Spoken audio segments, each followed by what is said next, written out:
Assalomu alaykum, yaxshimisizlar? Ko'rib turayotganlaring yuragini o'zisi hokaga bu yaltirab turgan mitral sun'iy klapan, ya'ni klapan revmatizm hisobiga yangilangan. Kameralarni ko'ptalarni ko'rib turibsizlar. Yuragini ko'rsatishdan maqsad boshqa, o'zi klapan yaxshi ishlayapti, hammalar tekshirdik. Bitta muammo, klapan sun'iy bo'lgandan keyin qon suyultiruvchi ichib yuriladi bularda, varfarin degan.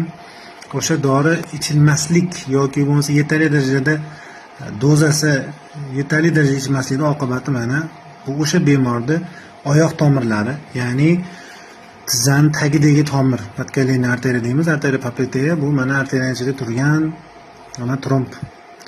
Mana tromb, bu tomir, bu vena, bu mana venaligidan nimasi qarshi olyapti, mana klapanlari, venani ko'rdingizmi? Faqat yurakda bo'lmaydi klapan, xudoning qudratini qarang. Vena tomirda ham mana qarsacho'lak ichkarida lipillab turgan bu klapanlar.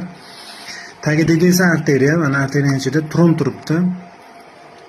Bu tromb qayerdan kelgandi? Albatta o'sha yurakdan o'tgan. Yurakdan chap qo'lmuchadan o'sha miyaga, oyoqqa, xullas qattiq qon bilan ta'minlansa, shu yoqqa o'tadi, yaqqol belgisi. Bu mana Dopplerda ko'rinib turibdiki, qonlar o'tyapti, ya'ni rekanalizatsiya deyiladi bu tromb erish davrida. Chunki bular varfarin ichib yurishadi, o'sha yetarli dozada ichib olingandan keyin xudoning qudrati bilan bu tromb eriy boshlagan, qon oqimi o'sha qisman bo'lsa ham o'tganligi uchun bemorda bir klinik shikoyatlar yo'q. Sog' bo'ling, salomat bo'ling. Videoga bitta like bosib qo'ying. Bunaqalar juda ham kam, noyob bo'ladi.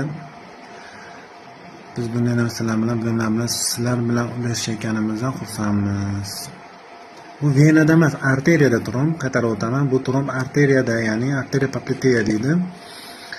O'sha yurakdan, mana shu yurakdan, mana shu klapan bo'lsa, klapandagi tromblar o'tib turib, mana aortadan chiqib turib ketaveradi, miyaga ketadi. O'sha bu holatda o'sha oyoq tomiriga otgan. Sog' bo'ling, salomat bo'ling. Videoga bitta like